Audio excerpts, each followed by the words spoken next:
Ryan Sunglee at BoxingScene.com here with IBF Junior Welterweight Champion Richardson Hitchins.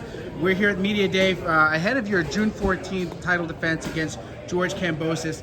First things first, I gotta ask you, this is your first fight back in New York after 2 years. You're coming home a champion. How does that feel? I feel great coming home a champion. Facts, I'm coming home a champion. That's a fact what you said. Last time I fought, we was trying to get to the world title.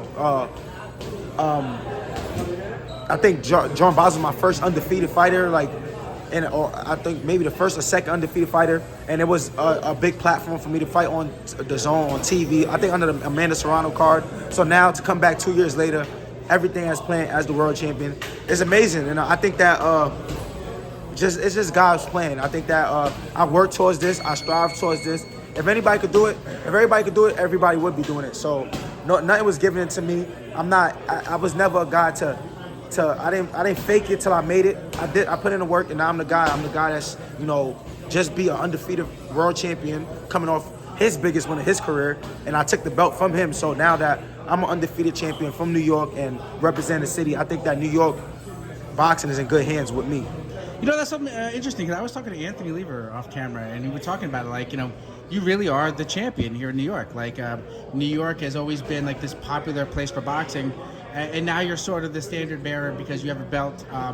How does that feel, being the guy in New York and just trying to hold it down for New York boxing?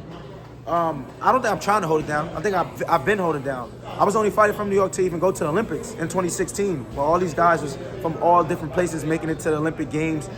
Nobody. I think I was the only guy from.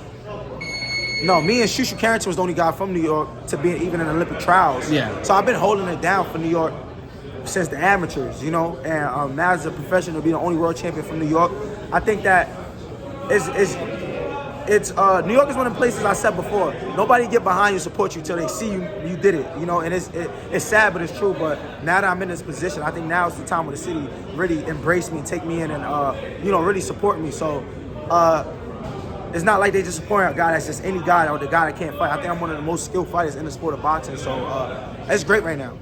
People who are not from New York may just think, oh, New York is New York, but it's a bunch of different boroughs, it's a bunch of different neighborhoods. Tell me, where you're from in New York? I'm from Crown Heights, Brooklyn, New York. And in New York, if you know New York, we don't just rep our neighborhood, we rep our block. So I'm from President and Utica, between Rochester. So where I'm from, we call it Hilltop. So that's where I'm from, in Brooklyn.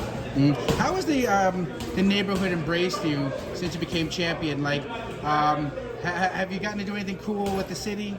My neighborhood been embracing me before I became champion. I think the first big thing for my neighborhood was them seeing me go to the Olympics, and then I signed with Floyd, obviously, and then now being world champion. So it's big. I haven't been back to my neighborhood since the world title, because it was 3-4 months ago I just won the world championship.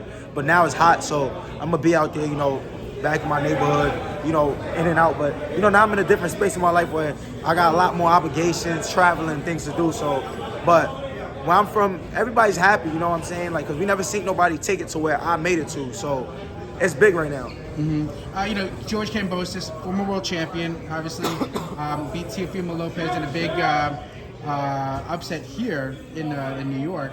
Tell me about this fight here. He's got a name for sure. What kind of challenges does he present to you? He definitely has a name. He beat Teofimo Lopez, the guy that people feel like is one of the best young fighters in the sport of boxing. And we couldn't get Teofimo Lopez because that was a fight that was in talks. So we got George Kambosos. This is a guy that only lost to the best in boxing. He's a top tier opponent, and he was the best name, the best available guy, and that's who they had, him and Liam Parrow. They had them, getting ready to match up in Australia and make a big fight. I came and spoiled the plans, and now I'm the guy that George Kambosos has to go through, and it's only right. Mm-hmm. Do you feel like, because you mentioned all these guys that you were trying to make fights with, do you feel that you have to really show out in this big stage here to get on that, to make that happen? Do you have to dominate and potentially stop this fighter who's only, I believe, been stopped once in his career in order to make that? I think I got to dominate whoever I'm in front of to get to any level in boxing. But it's not so much about going out there and stopping George Kambosos. It's about going out there and putting on dominant performance, like you said. And the big fights, it's here. I'm already here. I'm already world champion. The boxing world, especially with the guys around my weight class, like, it's not 20 fights they can fight without Richardson Hitchins eventually getting into the mix. You know, Rolly got his way in the mix with the Ryan Garcia fight. And soon but surely, with my world title, with the city behind me, just everything I bring to the sport of boxing, the fights are there and they're looming. So they'll be there soon in the near future. So, like, is this the guy to dominate then? No, this is definitely a fight if it's a guy to dominate, George Kambosos is definitely a huge name, and it's a guy that I should dominate. But you never want to, I don't want to put no expectations on the performance, because I've done that before in the past, and the fight was harder than it seemed. But I feel like I am a superior boxer, and I feel like with George Kambosos, my goal is to go out there and put on a dominant performance. I'm not saying knockout, I'm not saying decision, but I will punish him. I just want to ask you, you've been champion for a couple months now. How has that been? Like, has it changed your life at all? Do you wake up sometimes and, like, check to see if the belt's there to feel like it's real? Nah, hell yeah, I checked the belt. The being world champion definitely changed your life. Money's different, the woman different, the lifestyle different, everything different now, you feel me? Like, of course, that's what, hard work, that's what every American do. You come to America to work hard and have to find the things in life. So obviously in boxing, this is the way I eat, this is the way I survive, this is how I put food to the table. So things definitely is a lot different, but it's more that could come with it. So that's just what I'm just working towards right now. I gotta ask you, because it's in your division. You mentioned Teofimo Lopez. A lot of the news right now is the fight with Devin Haney happening? Is it not?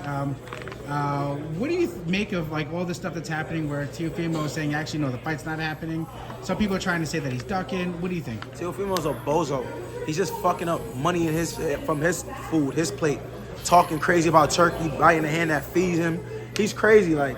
And like I said before, I'm not joking. I'm not clout chasing. Like I said, I'm a true champion. I'm not a guy that talk or finesse my way to get to this.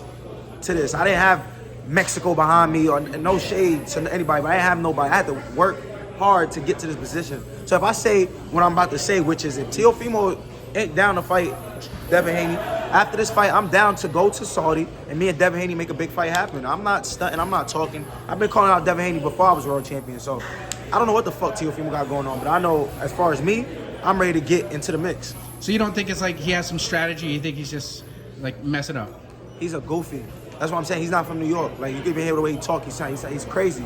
He says the dumbest shit. He talks about, he tell you racist shit. He bites the hand that feed him. Like, he's just a dumbass. He said some crazy things, specifically racist things, as you mentioned.